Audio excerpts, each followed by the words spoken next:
Listo, creo que me fui un instante, pero bueno, ya estamos aquí de nuevo y muchísimas gracias por continuar aquí con nosotros en pues, esta exposición, este grupo de presentaciones que estamos viendo por parte de pues todo un conjunto de perspectivistas, de futuristas de América Latina. Y bueno, me da de veras muchísimo gusto presentar en esta tarde a mi amigo el doctor Juan Carlos Mora Montero, de la Universidad Nacional de Costa Rica. Juan Carlos, ¿cómo estás? ¿Viste, Mauricio? Todo perfecto, por dicha. Gracias. Pues el doctor Juan Carlos Mora Montero es pues el responsable, el coordinador del programa de prospectiva y planeación de la Universidad Nacional de Costa Rica. Y el día de hoy, bueno, él viene para darnos la conferencia Diseño de estrategias para alcanzar el futuro deseado. Se las recomiendo muchísimo. En realidad, él es un experto en temas de prospectiva, obviamente, de futuros, pero con un enfoque muy particular en la parte de estrategia, cómo pasar de los escenarios deseados a aterrizar toda esa información hacia las estrategias y las acciones muy concretas. Y bueno, pues de eso y de otras cosas nos va a hablar en su conferencia el doctor Mora. Juan Carlos, pues adelante. Muchísimas gracias por estar con nosotros el día de hoy. Muchas gracias, Mauricio. Pues las gracias más bien las doy yo por la oportunidad de compartir estas ideas. Sí creo que, como tú has dicho muy bien, la visión que comparto va a ser un poquito diferente a lo que hemos conversado toda la mañana y parte de la tarde, ¿verdad? Porque vamos a hablar ahora de cómo, ya no tanto de cómo construir futuros, sino más bien cómo alcanzarlos, ¿verdad? Cómo lograr alcanzar ese futuro, ese anhelo que hemos construido con tanta metodología, pues que hemos conversado. Entonces, vamos a compartir esta idea hoy. Vamos a conversar este ratito sobre el tema de cómo diseñar estrategia. Y de entrada, digamos, hay un punto importantísimo que hay que resaltar, y es que, a diferencia del método de la prospectiva, ya sea que usted utilice uno u otro, ¿verdad? Ya sea que usted utilice una técnica u otra, la prospectiva nos da un camino. O sea, la prospectiva nos dice un cómo hacer las cosas, mientras que la estrategia es un poquito más caprichosa en eso, ¿verdad? No existen, recuerden que hemos dejado de hablar desde hace algunos años para acá de lo que llamábamos antes las famosas estrategias genéricas, y eso es justamente porque la estrategia tiene mucho que ver precisamente con las capacidades, las características del país, de la empresa, de la institución que las está implementando. Entonces, cuando hablamos de estrategia, ya no podemos hablar de un prototipo de estrategia, ¿verdad? Cuando hablamos de estrategia, no podemos hablar de un modelo de estrategia. Cuando hablamos de estrategia, no podemos decir que hay un decálogo de cuáles son los pasos para tener o no tener una estrategia, sino que, como ha dicho la mayoría de la gente, incluso el mismo Michael Porter, que fue uno de los creadores del concepto, hoy día cuando hablamos de estrategia, lo que tenemos que tener claro es que la estrategia es lo que hacen las organizaciones. Y muchas veces lo que hacen las organizaciones no está escrito en ninguna parte. Es decir, lo que hace la organización es muy propio de sí misma, ¿verdad? Entonces, entendiendo que hemos vivido ya un momento exploratorio, un momento en el cual hemos construido una serie de futuros posibles, y de esos futuros posibles hemos encontrado algunos en los cuales pues se crean las condiciones para desempeñar yo mejor mi trabajo, como mi misión, mi mandato legislativo, mi razón de ser. Vamos a conversar ahorita este ratito sobre cómo, cómo cómo acercarnos a una estrategia para encontrar el futuro deseado, ¿verdad? Y esta es un poco la línea de esta breve presentación. Tres temas que me parecen muy importantes. Primero, hay que comprender que un escenario no es una meta, ¿verdad? No es un punto de llegada, o sea, el escenario no es la meta de la organización o del país. El escenario es el espacio, ¿verdad? El espacio donde se van a dar o no se van a dar las condiciones para que nosotros logremos desplegar la estrategia, y logremos alcanzar los objetivos y logremos cumplir la misión de la mejor manera. Pero mucho del escenario no depende exclusivamente o no dependen mucho de lo que hacemos nosotros como organización, como institución o como país, sino que son condiciones. Y esas condiciones, muchas de ellas no van a cambiar, ¿verdad? Sino que somos nosotros, es la organización, como ustedes han dicho muy bien en el transcurso de estas conferencias anteriores, somos nosotros los que debemos de cambiar. O sea, somos nosotros los que debemos adaptarnos a situaciones, a condiciones, ¿verdad? Eso es muy importante tenerlo claro porque a veces dice, bueno, es que el escenario al que yo quiero llegar es a este. No, este es el escenario que va a estar en el futuro, ¿verdad? Plagado y caracterizado por un conjunto de cosas, pero eso no significa en absoluto que esa sea mi meta. Eso es el anhelo. Entonces, traigo a cuentas una distinción que hace Joan Subirats, el experto en política pública español, que él dice, distingamos un problema de una condición. Cuando yo digo hay un problema es porque supongo, creo racionalmente que hay una solución, ¿verdad? Porque si no hay una solución, entonces no tenemos un problema. Lo que tenemos es una condición. Tienes que vivir con esa condición, ¿verdad? Entonces no puedo cambiar la condición, entonces tengo que cambiar yo. Tengo que desarrollar mi capacidad. Entonces, eso es la primera parte. La segunda parte es que el futuro efectivamente se construye por medio de la estrategia. Y la estrategia tiene mucho que ver con una decisión de hacer. Entonces, en este sentido, decidir no hacer, como también dijo alguien en la mañana, decidir no hacer es también una decisión. Y eso nos complica el asunto. Si no hacemos nada, también tomamos una ruta porque el tiempo no se detiene, ¿verdad? El tiempo no se detiene, el tiempo no nos va a esperar a que nosotros nos pongamos de acuerdo, ¿verdad? Y a veces lo que más cuesta con la estrategia no es tanto diseñar la estrategia técnica, sino el compromiso político, el compromiso de las autoridades, el compromiso de la gente de implementarla. Y vamos a terminar hablando un poquito de cómo diseñar una estrategia, algunos elementos que sí deberíamos de tomar en cuenta a la hora del diseño de una estrategia. Entonces, por eso le llamamos a esta charla el paso, el puente entre el momento exploratorio de la perspectiva y el momento decisional de la estrategia, ¿verdad? Que sería en el que estamos. Bien, ¿qué es un escenario apuesta? ¿O qué son escenarios apuesta? Y eso es el tema relevante que les introducía con el tema de que no es una aspiración, una meta, ¿verdad? Es un espacio morfológico en donde se crean las condiciones para el cumplimiento óptimo de la misión de la empresa o el mandato legislativo de una institución pública o la razón de ser de una organización o el desarrollo de un país, ¿verdad? Entonces, ese espacio morfológico se conforma, se construye por una serie de fuerzas que van más allá de las capacidades de la organización, se construye por fuerzas primarias como la globalización, como el desarrollo tecnológico, como el cambio climático, como la demografía y las migraciones, ¿verdad? Esos son factores que escapan al control mío, o sea, son factores con los que yo tengo que vivir. Son factores como la lluvia, ¿verdad? Es decir, usted no puede evitar que llueva, pero puede evitar mojarse, ¿verdad? Entonces, eso es una condición. ¿Que llueva es un problema? No, no es un problema, es una condición, ¿verdad? Va a llover.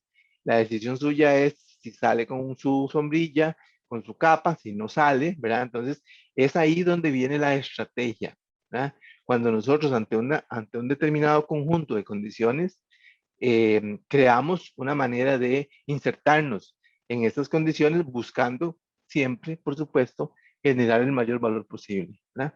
Y si estamos hablando del Estado, pues el mayor valor público posible. Y si estamos hablando de una empresa privada, el mayor valor privado posible, ¿verdad? Claramente. Entonces, este escenario apuesta tiene dos características muy importantes. Primero, que el escenario apuesta o el escenario de futuro es diferente al futuro, ¿verdad? El futuro, como han dicho muy bien Renata y en la conferencia anterior, el futuro, como dice Jim Dator, el futuro es que vamos a hablar del futuro si el futuro aún no ha pasado, ¿verdad? Entonces lo que hacemos es lo que decía Juvenel, lo que hacemos es conjeturar un poco sobre el futuro, pero el escenario futuro, este sí existe, porque el escenario futuro es un criterio racional, ¿verdad? Hay una construcción que hemos hecho todo el proceso exploratorio que hicimos de tendencias, megatendencias, señales, etcétera, es para construir un futuro. O sea, entonces sí sabemos lo que estamos construyendo. Entonces hay una primera cosa que es importante, que hay un criterio experto racional, ¿verdad? Entonces ya vimos que en ese futuro nosotros podemos no solamente quizás sobrevivir, sino que podemos transformarnos, podemos cambiar, como dijeron ustedes, el equilibrio de las cosas, podemos hacer muchas cosas, muchas disrupciones. ¿Por qué sabemos eso? Porque ya sabemos que existe, porque lo creamos racionalmente. Y la otra cosa es que los escenarios apuesta tienen un elemento de carácter emocional, ¿verdad? Es muy lindo suponer, imagínense que ustedes fueran un artista, ¿verdad? Un artista en donde usted dice, uy, yo quisiera cantar en un estadio gigante como en el Estadio Azteca, como el Estadio Nacional de Costa Rica, como no sé a dónde, repleto de personas, en un día soleado, etcétera. Eso es un escenario, ¿verdad? Son condiciones que hay que crearlas, algunas, por ejemplo, pero hay otras como el sol y esto que no lo podemos crear, sino que son parte de lo que tendríamos que adaptar. Entonces la estrategia es cómo aprovechar mejor esas condiciones, que eso es muy importante. Y este autor, Gary Hamel, que es uno de los principales referentes, digamos, en el tema de la estrategia, junto con Michael Porter, él dice, bueno, él habla de algo que es un concepto bien interesante, que es lo que él llama el secreto sucio de la estrategia. Y el pequeño secreto sucio de la industria de la estrategia es que no tiene una teoría sobre cómo se crea una estrategia. Qué interesante. No hay una teoría de cómo se crea una estrategia, ¿verdad? Es decir, no hay un marco conceptual que diga las estrategias son así, así, llevan esto y aquello y el otro, ¿no? ¿No? Inclusive ese fue el gran cambio en el discurso de Porter y Harvard, ¿verdad? Cuando ellos dijeron, no, efectivamente la estrategia no es copiar al mejor, porque no existe tal cosa como el mejor. La estrategia no es parecerse a, o la estrategia no es hacer lo mismo que, ¿verdad? Sino que la estrategia va a depender de las características, las competencias, las capacidades, la razón de ser de cada uno, de cada organización, de cada país, ¿verdad? El modelo de desarrollo que sirve a un país no necesariamente sirve a otro, ¿verdad? Porque resulta que este país tiene petróleo y este no tiene petróleo. Resulta que este país tiene playas y este no tiene playas. Resulta que este país tiene un acervo de cultura ancestral enorme y este otro no tanta. Entonces, si les aplicamos la misma receta, el mismo modelo de estrategia, entonces tendríamos ahí un problema. Entonces, Porter describe qué es la estrategia. La estrategia es lo que nos hace únicos, ¿verdad? O sea, eso que nos hace únicos es lo que vamos a llamar estrategia. Y yo sé que de entrada suena como muy etéreo, como muy romántico hablar qué es lo que me hace único, pero ustedes van a ver al final que existe mucha razón de que digamos que eso es la estrategia, lo que nos hace únicos, ¿verdad? Entonces, es el cómo, la gente dice, es el cómo vamos a aprovechar y a posicionarnos en el escenario opuesto, ¿verdad? Es el cómo nos vamos a aprovechar de esas fuerzas, de esa confluencia de las grandes fuerzas primarias y las tendencias y las megatendencias, cómo nos lo vamos a aprovechar, ¿verdad? Y como dice Hamel, es como competir por el futuro, ¿verdad? Hay una competencia por posicionarnos en el futuro. Y entonces volvemos al principio, o sea, el principio ¿cuál es? El principio es que hay que buscar las oportunidades, pero ¿para quién? ¿Verdad? Porque hay veces que creemos que hay oportunidades genéricas, no, las oportunidades son oportunidades dependiendo cuáles son mis capacidades, ¿verdad? Pueden presentarse oportunidades, pero yo no necesariamente las puedo aprovechar porque no tengo las capacidades para aprovecharlas, ¿verdad? Y en nuestros países en desarrollo, una característica, por ejemplo, cuando hablábamos de que la gran mayoría de la literatura sobre algunos temas salían en inglés, o sea, la literatura ahí estaba, existía la oportunidad de acceder a ella, pero no sabíamos leer inglés. Entonces ahí teníamos un problema. Estaba la oportunidad, pero no era para nosotros esa oportunidad. Era para los que tuvieran desarrollada esa capacidad. Entonces, igual sucede en otras cosas, ¿verdad? Las oportunidades son relativas bajo el entendido de que qué es lo que usted sabe hacer, qué es lo que usted quiere hacer y qué es lo que usted finalmente aspira como sociedad o como empresa. Entonces, esta es una diferenciación bien importante. Y entonces hemos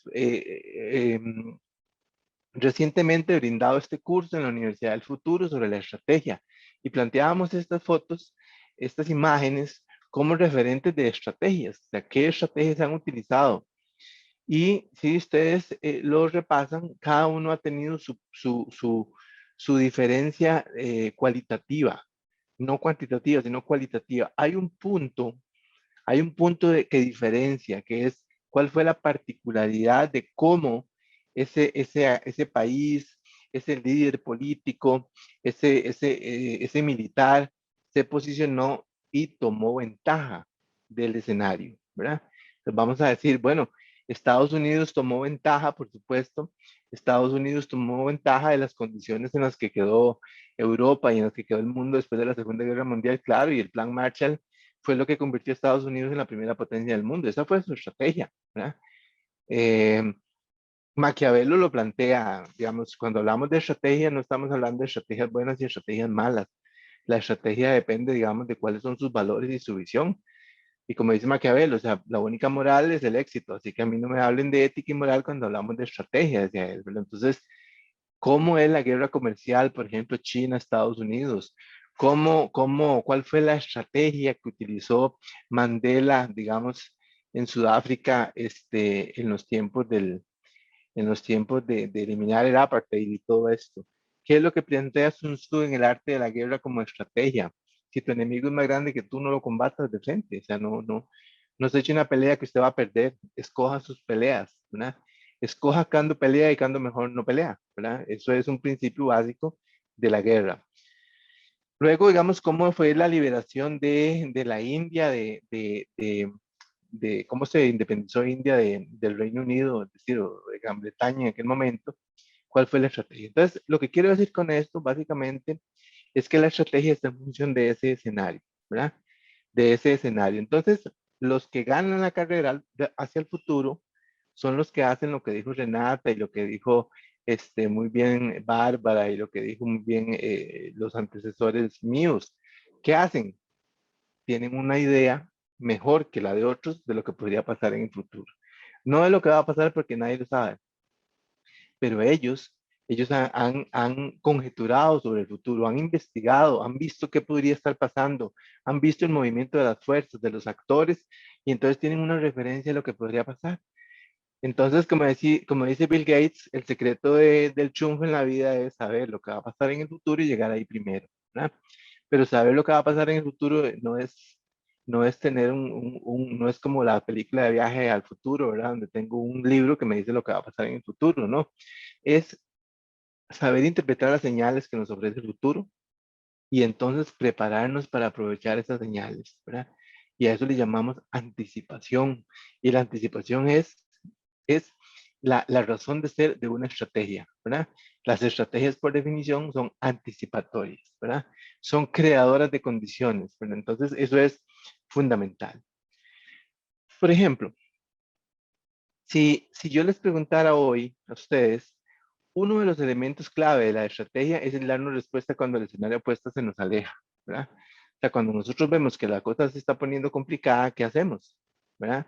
¿Qué recurso tomamos? Por ejemplo, ¿alguien vio venir la pandemia? Bueno, la respuesta es sí. Pero cuando decimos esto,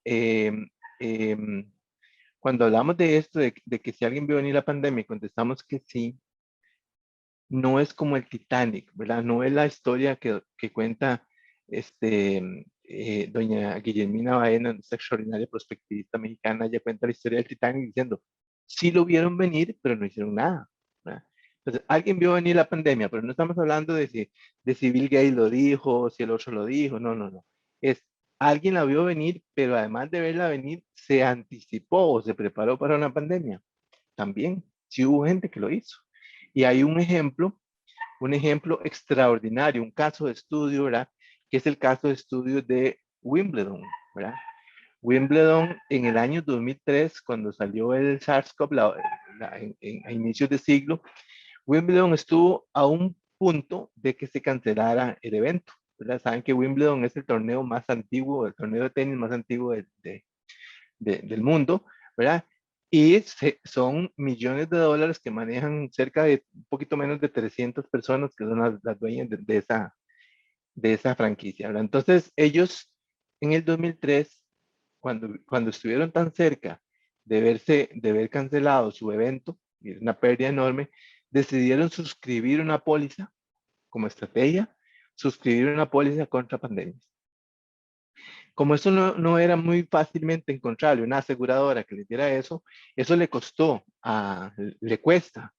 a Wimbledon 1,5 millones de dólares, ¿verdad? Por año, ¿verdad? Pero resulta que el año pasado que se canceló el torneo, eh, Wimbledon recibe alrededor de 100 millones de dólares por la póliza, ¿verdad? Es decir, no podemos, no pudimos evitar esta condición que se llama pandemia, pero sí es cierto que hay gente que estaba más preparada que otra, ¿verdad? Entonces, cuando es una condición de esas, de que no podemos evitarla, la estrategia, ¿qué es lo que nos ayuda? Lo que nos ayuda no es a evitar que se dé la condición, lo que nos ayuda es a salir mejor librados de esa condición, ¿verdad? Y cuando uno sale mejor librado de una condición es cuando puede competir mejor y ganar espacio, ¿verdad? Y ahora que Bárbara hablaba en la mañana del caso de Shell y que ahora Shell quiere ser el 2030 la primera en energías renovables, en los años 70, cuando fue la guerra del petróleo, también Shell fue la empresa que ganó más posiciones, ¿verdad? Desde el punto de vista de su valor en acciones, fue una de las que ganó más posiciones porque precisamente había creado un escenario en el cual, ¿y qué pasa si de pronto los países que exportan petróleo y que llenan el mercado deciden no hacerlo y hay una guerra, como la hubo, ¿verdad? Entonces fue la única empresa que estaba preparada para sostenerse durante más de un año, durante un año, alrededor de un año, para sostenerse en caso de que hubiera un cierre de fronteras o en caso de que hubiera una cosa como esa. Entonces, estas cosas cuestan dinero y cuestan tiempo, pero digamos sus beneficios son extraordinarios, ¿verdad? Porque claramente una pandemia no estaba, como decimos en Costa Rica, no estaba pegado del cielo de que pasara, era posible que eso pasara. Entonces Wimbledon es un buen ejemplo, es un buen caso de estudio de que existe, digamos, seguros contra pandemia, pero además de eso, de que nosotros no podemos suponer que las cosas no van a pasar. Es decir, siempre debemos de reflexionar escenarios, diferentes alternativas de escenarios posibles, ¿verdad? Desde los más catastróficos o de colapso hasta otros que son mucho más positivos, ¿verdad? Entonces, decimos finalmente que la estrategia es aquella característica que hará que una empresa o una organización de la economía social o colaborativa eh, crea lo que ella crea que es único, el valor que crea que es único, ¿verdad? Y esto es muy importante aclararlo porque resulta que ni la tecnología, ni los procesos, ni el mercadeo, ni los bienes y servicios nos hacen únicos, ¿verdad? Decía Michael Porter, ahora, digamos, usted sale con una tecnología que usted dice que es la última generación, o sea, eh, iba a decir un dicho, pero es tan tico que no creo que sea comprensible para todos, pero usted sale con, algo, con un producto en la mano que usted dice, nadie, o sea, esto es lo máximo, es la, es la, es la, la piedra filosofal, la pomada canaria, digamos, y en una semana se lo han copiado, ¿verdad? En una semana esa tecnología ya fue copiada, ¿verdad? Un proceso de producción se copia, una estrategia de mercadeo se copia, las características, los atributos de un bien y servicio se copian. Entonces dice Joel Barker, por ejemplo, decía desde los años 80 y 70, Joel Barker es un prospectivista pues, de aquella escuela tan famosa de los años 70 y 80, junto con Alvin Toffler y otras personas, Peter Drucker inclusive, que hablaban de que lo único que crea valor son los valores, ¿verdad? Entonces, el punto más significativo de una estrategia son los valores. O sea, y inclusive afirmaban, solo los valores crean valor. Las máquinas, las tecnologías, las infraestructuras, todo eso transfiere su valor, ¿verdad? Un poco el sentido marxista de la palabra, transfieren el valor, mientras que los valores, o sea, mientras que las formas de hacer las cosas son las que crean valor sostenible, que es, digamos, la parte importante. Y bueno, la pregunta es si usted está listo para crear valor. Para usted estar listo para crear valor, y aquí vamos a recurrir un poco también a la escuela voluntarista, para no hablar solo de la escuela determinista anglosajona, también podríamos hablar de las preguntas Q de Michel Godet, ¿verdad? De la Escuela Voluntarista de Prospectiva y decir, bueno, usted quiere crear valor y quiere competir. Bueno, tiene claro quién es usted, quién soy yo, quién soy yo, o sea, qué es lo que yo hago, ¿verdad? Tengo claro eso, tengo la claridad de cuál es mi razón de ser, tengo la claridad de dónde vengo, ¿verdad? Tengo la claridad por qué existo, qué justifica mi existencia. Tengo la claridad para dónde voy o cuando veo el futuro ya no me veo en el futuro. Es decir, mi negocio son los videocassettes, ¿verdad? Entonces veo al futuro y lo que veo en el futuro es la gente con televisión, con streaming, ¿verdad? Entonces digo, ya no hay videocassette en el futuro. O veo el futuro y lo que veo es que mi negocio es fotografías impresas, rollos de película, pero veo que en el futuro hay una maquinita que se llama celular, el futuro ya, ¿verdad? Una maquinita que se llama celular, que saca fotografías de alta resolución, que yo puedo sacar cientos de fotos y seleccionar las fotos en las que salí bonito y no otras. Entonces ya no voy a tener espacio en el futuro. Bueno, esa reflexión es la reflexión que nos hace movernos, ¿verdad? La reflexión de cuán vigente está mi razón de ser en el futuro. ¿Tendré demanda en el futuro? ¿La gente usará este tipo de ropa en el futuro? La gente hará esas cosas, pero eso también aplica para el Estado. ¿Cuáles son las demandas que va a tener el Estado? ¿Verdad? ¿Qué va a hacer el Estado con una fuerza laboral informal como la que tiene hoy que no puede regular? O sea, todos esos negocios, todos esos freelancers que hay en este momento, toda esa gente que vende cositas en la calle, que llegan a su casa y le venden el pan y todo esto, ¿cómo hago yo para regular eso? No pude ni siquiera regular Uber, no pude regular Didi, no puedo regularlo, o sea, el Estado fue superado, digamos, por la actividad. Entonces, ¿cuál es la estrategia del Estado en este momento? Por eso es que el Estado requiere estrategia, ¿verdad?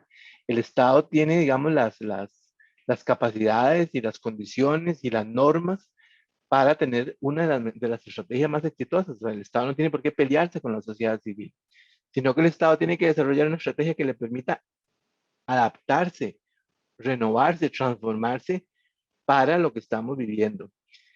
Estoy listo como el ave fénix, ¿verdad? Ustedes saben que el ave fénix, en determinado momento, bueno, es la leyenda del fénix. La leyenda dice que él se quema, se autoquema, ¿verdad? Se autoquema, pero se quema y se desaparece, queda en ceniza y de la ceniza vuelve a surgir, pero no pierde el conocimiento ni la historia, ni las cosas que aprendió en la vida anterior. Pero entonces, cada día ese fénix es más sabio. Entonces, ¿cuál es la idea? ¿Será que nosotros tenemos que hacer una transformación tan grande como esta? Bueno, la perspectiva nos invita a eso. Nos invita a estrategias que no sea un maquillaje. Nosotros le decimos, no hay que maquillar la estrategia, no. La estrategia debe ser del tamaño de los tiempos, ¿verdad? Y estamos en tiempos de que las estrategias eh, son así de fuertes. Y la última pregunta, que ya esta no es de Godet, ¿verdad? Es cómo sé que voy bien, ¿verdad? Entonces, la estrategia requiere monitoreo y evaluación también. Muy bien, entonces estos son los elementos, digamos, básicos de la estrategia.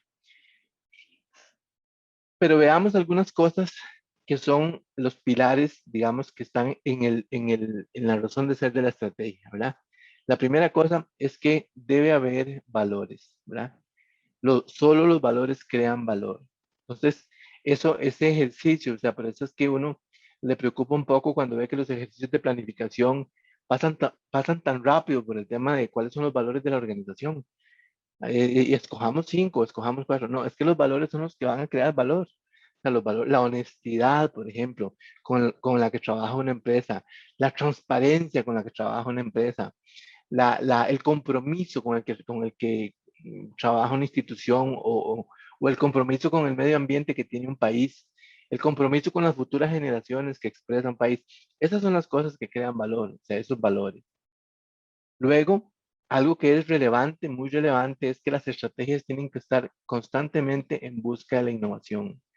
¿Por qué? Porque lo que está afuera, lo que llamamos contexto, entorno, lo que sucede fuera de nosotros, es algo que está cambiando de manera acelerada, ¿verdad? Es decir, ese mundo líquido que está allá afuera de las organizaciones es una presión muy grande, o sea, desaparecen y caen organizaciones. Nosotros estamos trabajando en el país en la Universidad del Futuro, o sea, pero no la Universidad del Futuro de Mauricio, sino la Universidad Nacional del Futuro. Y entonces la gente recurrentemente pregunta cuáles son las carreras que ya no van a estar en el futuro. Entonces el otro día decíamos, no, esa no es la pregunta es cuáles son las universidades que ya no van a estar en el futuro, ¿verdad? Es que no es un problema de carrera, es un problema de universidad, es un problema de la estrategia de la educación superior, ¿verdad? Eso es lo que está aquí en disputa. Luego, como decían antes, me gustó mucho que hay que ser blanditos, o sea, hay que ser resilientes, ¿verdad? Resiliente no es ser una masa ahí que acoge la forma que convenga, no. Resiliente es tener la capacidad, ¿verdad? La capacidad de integrar dentro de los procesos, dentro de las acciones, eh, nueva tecnología, nuevas formas de hacer las cosas, nuevas formas de pensar, es decir, esa resiliencia es fundamental, ¿verdad? Hay que tener amor a la camiseta. O sea, la estrategia, por mejor diseñada que esté, si no nos comprometemos con ella, o sea, si no nos apropiamos de ella, como decía Michel Goer en el triángulo griego, si no nos comprometemos con ella, si no damos la vida, como dice Don Quijote, ¿verdad? Si en determinado momento llegaré a estar la vida por mi visión, ¿verdad? O sea, es que esa es la parte que hace viva la estrategia. La estrategia no es un plan, la estrategia es lo que hace la organización, es lo que caracteriza, es lo que vemos de ella, ¿verdad? Y muchas veces lo que vemos de la organización no es lo que dice los libros, el plan estratégico. O sea, lo que vemos puede ser que nos guste más de lo que dice el libro o puede ser totalmente lo contrario, ¿verdad? Nosotros teníamos aquí un presidente de la República que siempre decía, hagan lo que yo digo y no lo que yo hago, ¿verdad? Entonces, esa coherencia entre lo que se hace y lo que se dice es fundamental. Y por último, mantenga un equilibrio, perdón, entre el control y la creatividad, ¿verdad? Fomente la creatividad, ¿verdad? Como dice Andrés Oppenheimer, es decir, ¿por qué, por qué en Costa Rica ¿por qué en América Latina, bueno, y en Costa Rica, dice él, no nacen Steve Jobs, ¿verdad? O no nacen Bill Gates, o no nacen, bueno, sí nacen, claro que nacen, pero ¿qué es lo que nosotros veneramos en América Latina? ¿Qué es lo que nosotros aplaudimos en América Latina? Bueno, aplaudimos cantantes, jugadores de fútbol, etcétera. En cambio, en las culturas, en la parte científica, nosotros no somos tan veneradores, en cambio otras culturas sí veneran, digamos, eso y eso es lo que producen entonces. Entonces, es un tema también que tiene que ver con nuestra cultura. Entonces, finalmente, tres cosas, digamos, importantes, como para ir cerrando, tres cosas importantes cuando tracemos el puente para alcanzar ese escenario, ¿verdad? La primera, una alerta. O sea, no hacemos el esfuerzo para no hacer nada, ¿verdad? O sea, si nosotros vemos que algo viene, pues es una obligación, inclusive moral y ética, pues hacer algo por evitar ser víctima, sin siquiera poner las manos contra algo que viene. O sea, si usted ve que viene un aguacero y usted decide salir caminando frente al aguacero, es una decisión personal. Pero si usted ve que viene un fenómeno, ve que viene algo, pues hay que anticipar, hay que gestionar riesgos, hay que prepararse. El otro tema con ese puente es porque no estamos conformes con lo que estamos haciendo. Tiene que haber una inconformidad y esa inconformidad debe ser una inconformidad creativa, de una inconformidad permanente. Y el otro punto es que la estrategia tiene que estar en el ADN de las personas, especialmente de las personas líderes, ¿verdad? Esa estrategia debe fluir por la organización. Esa estrategia debe bajar y subir si es del caso, pero esa estrategia no puede ser eh, hay organizaciones que uno le dice, bueno, ¿cuál es su estrategia? Entonces llegan y le dan un plan, un documento, plan ahí de 150 páginas. No, eso no es su estrategia. O sea, su estrategia es su diferencia. No lo que usted hace igual a todo el mundo, sino cuál es su estrategia diferencial. No tengo, entonces no tienes estrategia, ¿verdad? Y hay un dato ahí que por ahí anda, ¿verdad? Un dato que vi de la Universidad de California, una investigación que ellos dicen que más del 80% de los países, bueno, más del 80% de los países no tienen estrategia de desarrollo. Más del 75% de las organizaciones sociales no tienen estrategia. Es decir, ¿Qué es lo que hacen? Vivir el día a día, ¿verdad? Viven el día a día, como hacen lo que tienen que hacer todos los días, tienen una rutina, tienen una forma. La estrategia es diferente a la rutina, ¿verdad? Aunque hay elementos de la estrategia que se logran con cierta rutina, ¿verdad? Eso sí, hay que tenerlo claro, ¿verdad? La estrategia tenemos que desarrollar la estrategia de tal manera que llega un momento en que lo hacemos tan fácil, ¿verdad? Porque ya sabemos cuál es nuestra función dentro del engranaje de la organización que ejecuta la estrategia. Eso es también relevante. Finalmente, siguiendo un poco Misbert, digamos, ¿qué sería lo que nosotros vamos a ver dentro de una estrategia? Bueno, dentro de una estrategia tiene que haber un plan, sí, efectivamente, o sea, la estrategia hay que ejecutarla, ¿verdad? La estrategia tiene que implementarse, ¿verdad? Esa diferenciación, esa vocación de hacer las cosas, ese espíritu de servicio, tiene que crearse condiciones, tiene que haber un plan, ¿verdad? Pero para poder ejecutar este plan, yo necesito desarrollar capacidades y competencias, ¿verdad? Es un poco lo que les decía el ejemplo de inglés que les daba temprano, ¿verdad? El inglés, pude haber dicho el manejo de la tecnología u otra capacidad. ¿Por qué? Porque entonces la táctica es lo que me permite a mí poder estar a la altura de la estrategia, ¿verdad? Si la estrategia me dice, nos vamos a insertar en el mercado, en el mercado europeo de alcohol de caña, yo tengo que tener la capacidad para generar alcohol, para poderlo exportar. Tengo que tener normativa que me lo permita. O sea, todo eso es crearle condiciones. Eso le llamamos táctica, capacidades. Luego lo otro es que no puede ser una cuestión, como dice Malcolm Baldrige, no puede ser algo anecdótico. O sea, no puede ser algo que hoy me salió bien, qué dicha, me salió muy bien, pero yo no sé ni cómo. Costa Rica le ganó a México, pero yo no sé ni cómo hizo para ganarle, porque si volvemos a jugar nos meten una goleada. O sea, quiero decir, el carácter de patrón lo que dice es, lo hicimos bien una vez, lo podemos hacer bien otra vez y otra vez. Y aquello deja de ser anecdótico y se convierte en madurez, madurez organizacional. Ya hemos madurado y tenemos las capacidades para ejecutar la estrategia. No es una casualidad, es una causalidad, ¿verdad? Eso que estamos logrando es porque tenemos las capacidades de hacerlo. Eso es sumamente, y como dicen mis amigos colombianos, supremamente importante que se haga de esa manera. Lo otro es que la estrategia nos va a permitir tomar una posición. Y esa posición es un punto de ventaja. O sea, por qué lo reconozco yo a usted? ¿Por qué reconozco yo a este país? ¿Por qué reconozco yo a esta organización? ¿Por qué reconozco yo a esta empresa? No quiero reconocerla porque contamina los ríos o porque daña los manglares. Quiero reconocerla por su compromiso con las futuras generaciones. Quiero reconocerla por su compromiso con la protección del ambiente. Quiero reconocerla por esas cosas. Entonces, ese posicionamiento se logra, digamos, poniendo en función de la estrategia los valores, ¿verdad? Los valores que crean el valor. Y por último está la perspectiva. La perspectiva marca la verdadera esencia del valor. ¿Cuál es mi perspectiva del mundo? ¿Qué mundo quiero yo? Ahora que hablamos, por ejemplo, del tema del bien común, que es tan importante, ¿verdad? El bien común, ¿cómo es que lo que yo hago está orientado ya no a solo generar plata, sino que además quiero generar bien para otras personas, ¿verdad? Entonces, el bien común, digamos, como perspectiva es sumamente importante. Entonces, estos 5 elementos, estos 5 P, como dice Misberg, plantean una estrategia, pero individualmente ninguno de ellos es una estrategia, ¿verdad? Por lo general hay una versión simplificada de lo que es una estrategia. Y cuando usted pregunta por la estrategia, como me pasó a mí, lo que me enseñan es un plan estratégico.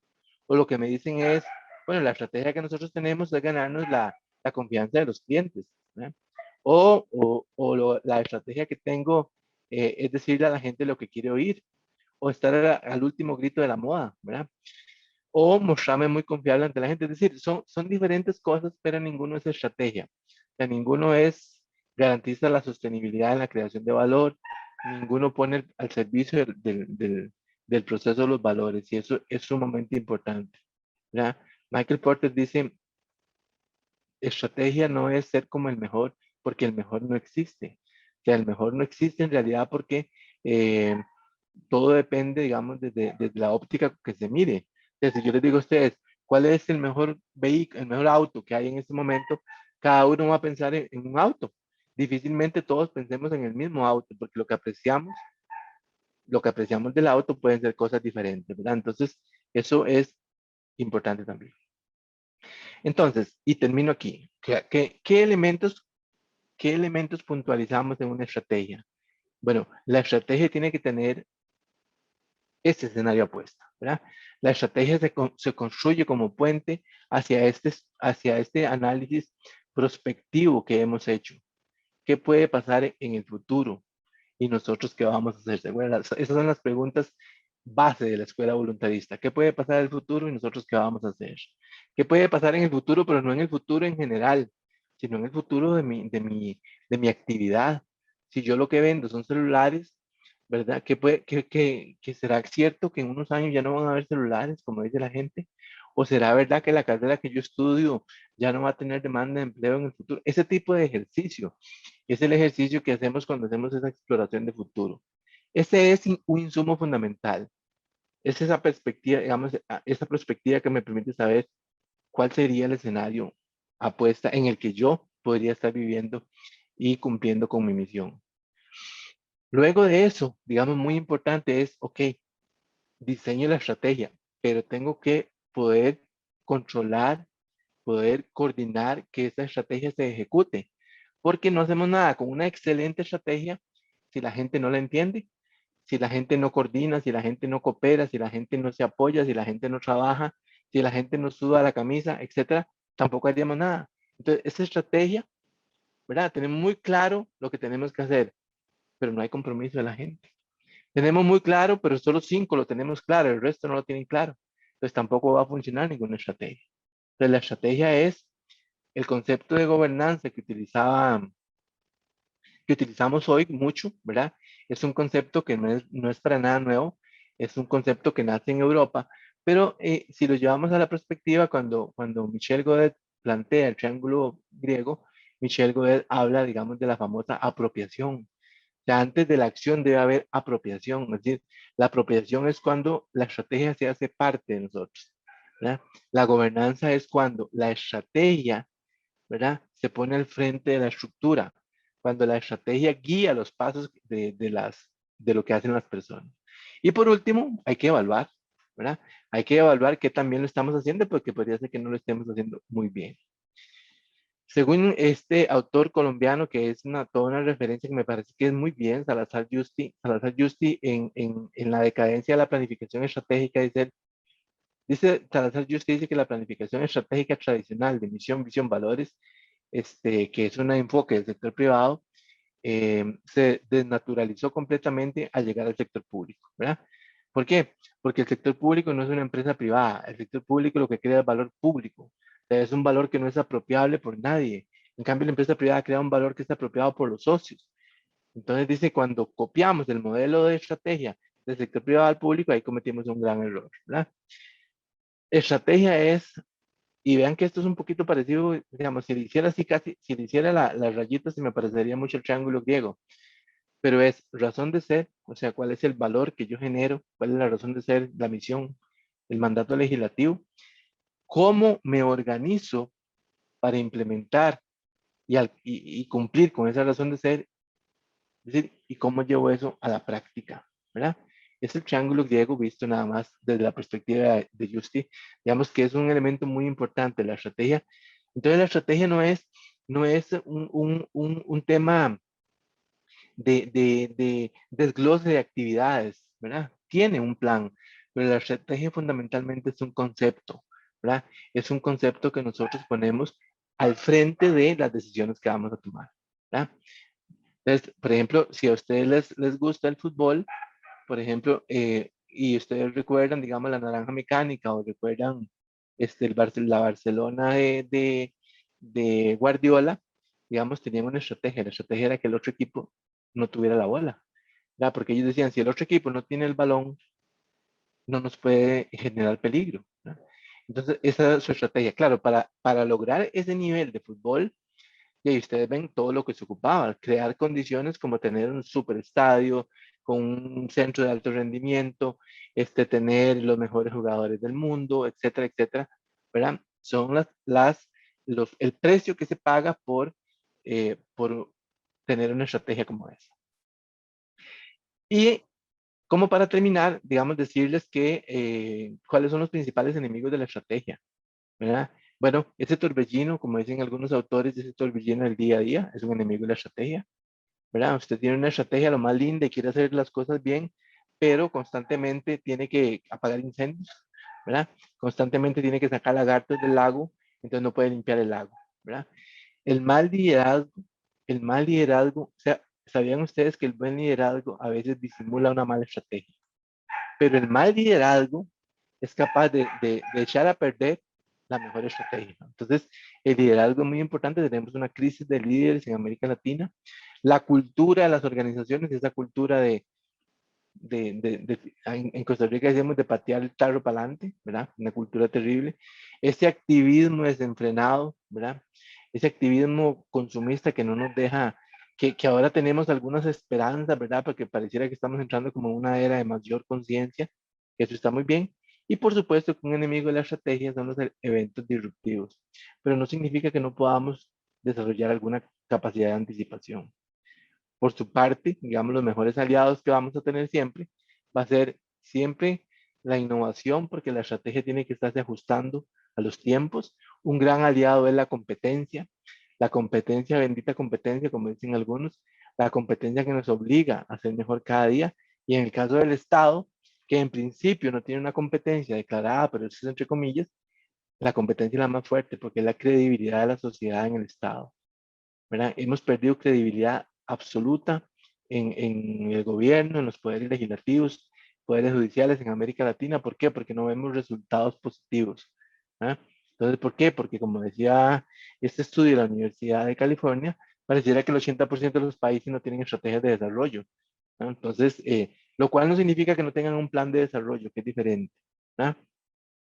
Hay planes de desarrollo en los países, pero tal vez sean documentos que se utilizan básicamente para cumplir con una formalidad, pero no es eso lo que guía la toma de decisiones. El liderazgo, bueno, es fundamental. La identidad, ¿verdad? Las decisiones que tomo es para fortalecer cierta identidad que quiero como país, cierta identidad que quiero como empresa o como institución, ¿verdad? Y pensar estratégicamente, o sea, no pensar linealmente, ¿verdad? No pensar en un futuro, sino pensar en futuros. No pensar en que el tiempo es una línea, ¿verdad? Sino que el tiempo se bifurca. Hay diferentes futuros y eso dependerá de las decisiones que usted tome. 4 elementos finales que caracterizan una buena estrategia, ¿verdad? Uno, como el cuento de los 3 hermanos, mirada abajo y mirada arriba, o sea, horizonte de largo plazo, ¿verdad? Es el que define la estrategia, pero hay que tomar las decisiones inmediatas, ¿verdad? Entonces no podríamos estar solo viendo a largo plazo y olvidándonos de que tenemos que caminar el presente. Entonces es una visión arriba y visión abajo, ¿verdad? Tener la flexibilidad en el cuello para poder ver hacia arriba a lo largo, pero también para mirar hacia abajo y ver la piedra que vamos a pisar, ¿verdad? Entonces, la visión de largo plazo tiene como un atributo fundamental en los países que lo logran, que ella genera mucha confianza. O sea, cuando un país, cuando una empresa, cuando una organización tiene claridad de para dónde va, eso le da más tranquilidad a la gente. Pero cuando usted no sabe lo que va a pasar el año entrante, cuando usted no sabe lo que puede pasar con el cambio electoral, con el cambio de gobierno, cuando usted no sabe esas cosas, eso genera mucha incertidumbre, más incertidumbre todavía. Y nosotros en América Latina hemos caído en una amplia incertidumbre y los estudios que hace la organización chilena del Latinobarómetro, pues lo han constatado en los últimos años, la pérdida de credibilidad en las instituciones es bárbara, tremenda, altísima. La otra cosa es que el activismo, ¿verdad? Eh, hace que usted tenga un montón no tenga prioridades más bien, o sea, tenga un montón de cosas y cuando usted le dice, priorice, primero lo más importante es que todo es importante. No, entonces ahí hay un problema. Cuando usted tiene en una organización o en un país que todo es importante y por lo tanto la prioridad es la misma, ahí hay un problema de planificación de largo plazo, ¿verdad? Hay que saber priorizar. ¿Para poder qué? Para poder ir empujando solo una cosa a la vez, que es como el secreto de la vida, ¿verdad? Y dice Josh Billing, dice, sé como un sello de correos, pégate a una cosa hasta que llegues a tu destino, ¿verdad? Cumpla las metas, no deje las cosas a medio camino. Cuando ustedes ven un gobierno que llegue, que presenta un proyecto de erradicación de la pobreza, y llega el gobierno que sigue y pone, este ya no le gustó, sino que trae otro, etcétera, no hay una continuidad, por lo tanto no hay resultados, ¿verdad? Entonces, eso es un tema que es muy relevante. Simplifique. La estrategia debe ser simple y sencilla para que todo el mundo la comprenda, ¿verdad? Em, dice que hay gente que hace muy bien lo que no debería estar haciendo, ¿verdad? Hace excelentemente bien, pero hace lo que no debería estar haciendo. Entonces, simplificar es ignorar todo aquello que podrías hacer y dedicarte a hacer aquello que debes hacer, ¿verdad? Entonces, esa es un secreto de la estrategia. Precisión, y es la última precisión, cuando una cosa adecuada se pone en movimiento, puede llevar muchas cosas. La precisión, el óptimo de Pareto, 80-20, ¿verdad? El 20% de las decisiones generan el 80% de los buenos resultados. O veanlo, digamos, de cualquier forma, pero recuerden que cuando en perspectiva nosotros hacemos un análisis estructural, lo que estamos diciendo es que del conjunto de variables que caracterizan a una organización, hay algunas variables que empujan más duro. O sea, hay algunas variables que son más motrices, les decimos nosotros en perspectiva. Bueno, identifícalas, sépalas que si usted empuja las más poderosas, las más débiles se van a venir arrastradas con esa, ¿verdad? Esa es su condición de motricidad. El liderazgo, por supuesto, este es el quinto elemento, el liderazgo muy asociado con la articulación de actores, la negociación, la generación de alianzas, con la claridad de que no todo lo puede lograr un solo líder, ¿verdad? El líder bueno o la lideresa bueno lo que hace es saberse acompañar y poder construir y llevar a la práctica esa estrategia, ¿verdad? Y ya para termino diciéndoles que entonces cuando uno trabaja una estrategia, uno normalmente sigue esta línea, ¿verdad? Que es partir de cuál es la razón de ser de la organización o partir de cuál es la aspiración de desarrollo que tiene el país, qué puede pasar en el futuro y construir algunos escenarios, qué rol tomarían los actores sociales, ¿verdad? Porque los actores sociales son los que generan el cambio, qué valores y qué perspectiva le queremos nosotros infundir a lo que vamos a hacer y si tengo o no tengo las capacidades. Generalmente no tengo las capacidades. Entonces, ¿qué es lo que hago?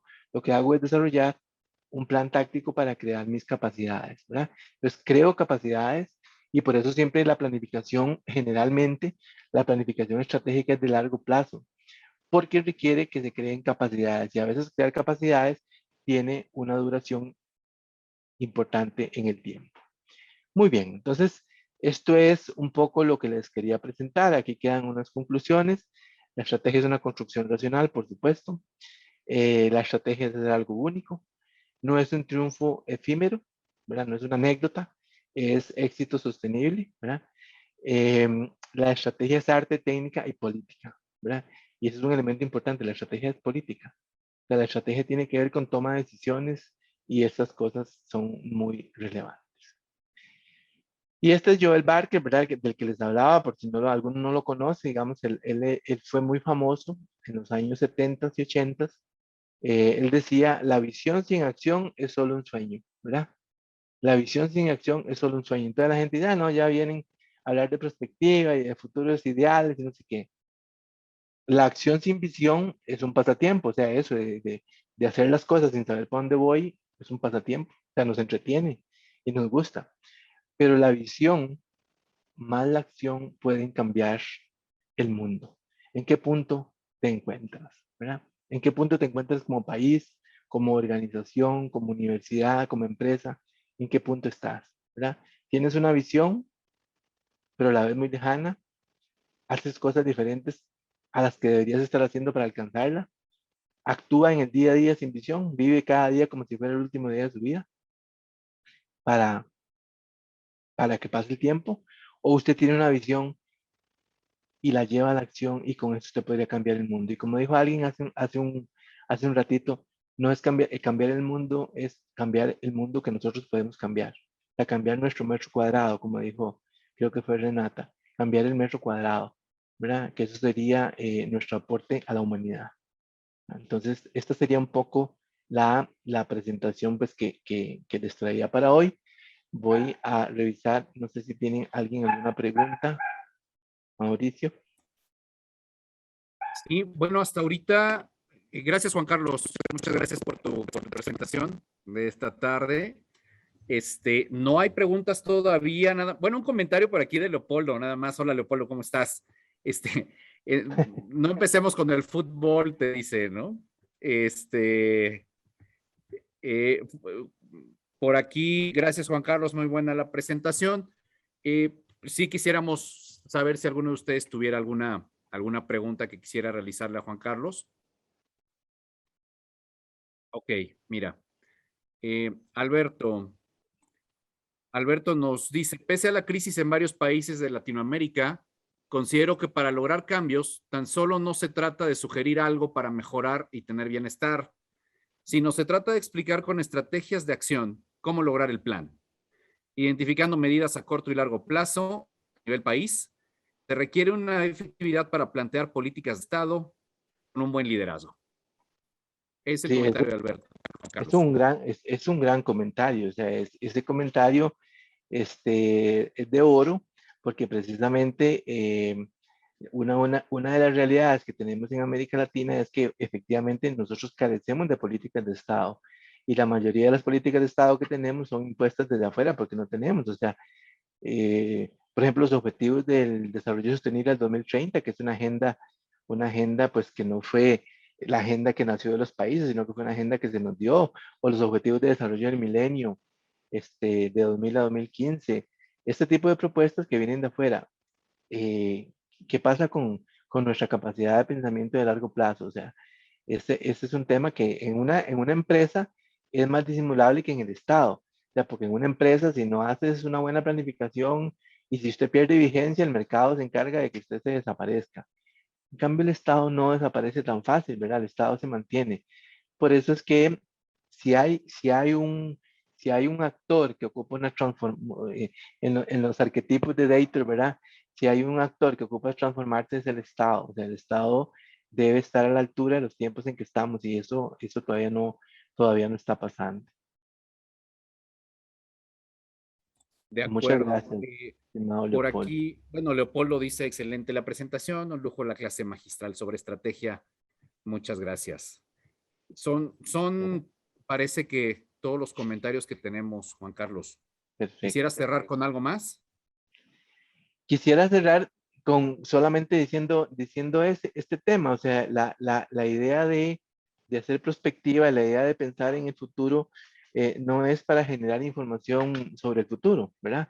Sino para hacer cosas, o sea, sino para hacer que algunas cosas sucedan. Y precisamente lo que hacemos cuando estudiamos el futuro es tratar de iluminar, como decían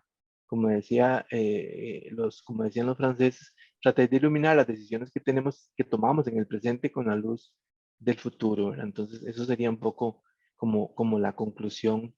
Eh, Creo siempre que hay mucha esperanza en el futuro para mí es esperanza, y creo que la esperanza es que se está viendo es que muchos de los grandes temas que están tomando las agendas de hoy son temas comunes, ¿verdad? Son los grandes temas comunes de la humanidad, y eso nos hace pensar que podríamos estar en las puertas de algo muy bueno para la humanidad, ¿verdad? Tal y como han dicho algunos expertos, ¿verdad? Estamos a las puertas de algo que podría ser un cambio de mucho beneficio para toda la humanidad en este siglo. Gracias. Pues, bueno, Diego Armando, muchas gracias. Alberto, igualmente te dice excelente. Gracias, Juan Carlos. Saludos desde Lima, Perú. Y, y pues parece que ahora sí son todos los comentarios que tenemos, Juan Carlos. Ok. Solamente para decirle a Silvia, que está preguntando por el QA, eh, el triángulo de Salazar-Justi es un triángulo muy importante. O sea, él dice, eh, usted tiene que tener claro su razón de ser en el mundo. O sea, su razón de ser, que en el caso de una empresa privada se llama misión, en el caso de una institución pública no debería llamarse misión, ¿verdad? Pero bueno, Esos son parte de nuestros problemas de planificación. Pero entonces, teniendo claro su razón de ser, ¿verdad? Que es lo que nosotros le llamamos las preguntas al psiquiatra: ¿quién soy? ¿Por qué existo? ¿Para dónde voy? ¿De dónde vengo? Etcétera. Teniendo claro eso, el otro tema es que tiene la organización del Estado, la organización de la empresa, etcétera, tiene que estar a la altura del cumplimiento óptimo de ese mandato. Y eso es lo que tiene que llevar a la acción, no actividades improvisadas, sino parte de ese proceso de actividades que tenemos claridad que nos van a llevar al cumplimiento de esa razón de ser. Muchísimas gracias, Mauricio, y muchísimas gracias a todos por sus palabras tan gentiles y tan bonitas. No, gracias a ti, doctor. Bueno, aquí otro mensaje de Carolina Riveros, que te da las gracias y te saluda desde Chile. Y pues muchas gracias a todas y a todos por estar aquí presentes. Gracias, Juan Carlos, nuevamente por tu excelente ponencia. Y a las 3:45 México, 5:45 Montevideo, ahora lo voy a cambiar. ¿Por qué? Porque, bueno, es Beatriz López de Uruguay, quien nos va a exponer de Innovación LATAM a las 15:45 México, 17:45 en el Cono Sur, y ella nos va a exponer gestionar vulnerabilidades para construir futuros sostenibles. Y bueno, pues si les parece bien, aquí nos vemos en 15 minutos exactamente para iniciar con esa conferencia. Muchas gracias.